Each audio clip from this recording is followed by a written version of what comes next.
हे बघा असं कारलं केलेलं आहे मी. मसाल्यातलं कारलं आहे हे. मी कारल्याची रेसिपी अपलोड केलेली आहे ना, नक्की बघा. खूप छान लागतं ते आणि 2-3 दिवस आरामात पुरतं. हे कारले मी उकडून घेतलेले होते, मीठ आणि लिंबू टाकून अशा चकल्या केल्या आणि उकडून घेतलेले ते आणि मसाला काढून ते परतून घेतले. त्यामध्ये टाकून जिरे, मोहरी, हळद, धना पावडर याची फोडणी देऊन असा मसाला मिक्स करून आहे ना, एकदा उलटणीने 2दा-3दा हलवून द्यायचं आहे आणि झाकण ठेवायचं आहे 3 ते 4 मिनटासाठी. झाकण ठेवून मसाल्यासोबत वाफवून घ्यायचं आहे. आता काही कारले ना मसाल्यातले केलेले आहे ना, तर आज आपण स्पेशल आहे ना, आज हे मिठातलं तेल टाकून हळद टाकून फ्राय केलेलं कारलं आज करणार आहोत. ते देखील तुम्हाला व्हिडिओमध्ये मी दाखवणार आहे. खूप छान लागतं असं तोंडी लावण्यासाठी. शुगरच्या पेशंटसाठी तर अगदी उपयोगी आहे हे कारलं. नुसतं तोंडी लावण्यासाठी दुसऱ्या भाज्या असतील तरी चालतील, पण हे आपण शुगरच्या पेशंटसाठी जेवणासोबत देऊ शकतो. गॅस अगदी कमीच ठेवायचा आहे कारलं वाफवून घेताना. बघू शकता आता आपलं कारलं चांगलं वाफवलेलं आहे. बघा खूप छान लागतं असं कारलं. अशा पद्धतीने कारलं नक्की करून बघा. काय करायचं आहे, खोबरं घ्यायचं आहे बारीक चिरून, लसूण घ्यायचं आहे, कोथिंबीर घ्यायची आहे आणि शेंगदाणे आणि हिरव्या मिरच्या घ्यायच्या आहे. सर्व मसाला तळून घ्यायचा आहे. लसूण, खोबरं आणि कोथिंबीर वाटण करून घ्यायचे कोरडं, पाणी न टाकता. आणि भाजलेले शेंगदाणे, तळलेले शेंगदाणे, मिरच्या याचं देखील वाटण करून घ्यायचं आहे. आणि सर्व मीठ टाकायचं आहे.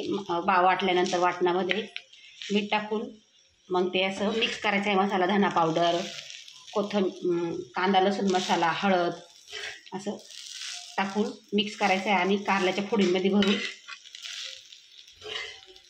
हे असं तेलामध्ये परतून घ्यायचं आहे. खूप छान लागते अशी भाजी. आता आपली ही भाजी झालेली आहे. आता आपण जे उरलेले कारले होते ना उकडलेले, ते असे मिठातले तेल टाकून हळद टाकून फ्राय करणार आहोत. आता आपलं कारलं जवळजवळ झालेलं आहे. आता आपण काढून घेऊ एका प्लेटमध्ये.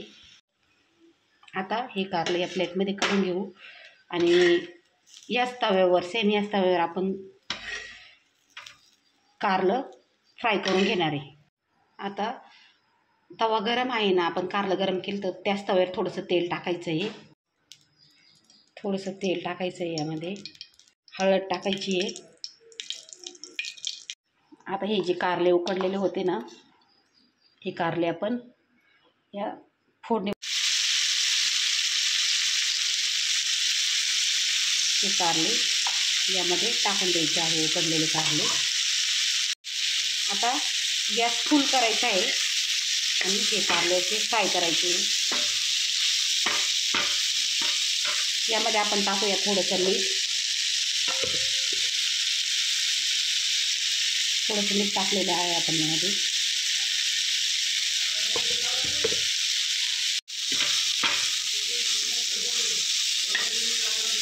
आणि असे फ्राय करायचे हे कारले.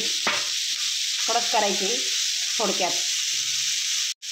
आता कारले ना आपले फुल गॅसवर चांगले परतलेले आहे ना, तर आता कमी गॅसवर गॅस कमी करायचे आणि असे फ्राय करून घ्यायचे. आणि इकडे ना पालकाची भाजी केलेली मी, अशी हाटून केलेली पालकाची भाजी खूप छान लागते.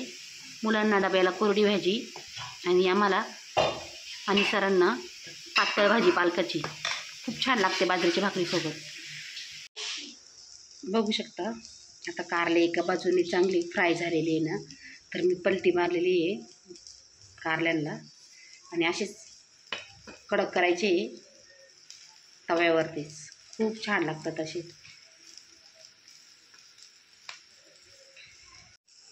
आता आपले कारले ना दोन्ही बाजूने फ्राय झालेले बघू शकता. असे खूप मस्त लागतात.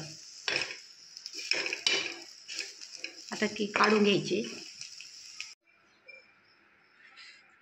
हे असे कारले झालेले. असे कारले नक्की करून बघा, खूप छान लागते. आता इथे आहे ना तव्यावरती मिरच्या फ्राय केलेल्या आहेत, तळणीची मिरच्या असतात त्या, कारलं आणि मसाल्यातलं कारलं, चपाती आणि पालकाची भाजी सकाळी सकाळी मुलांना जेवणासाठी दिलेली आहे.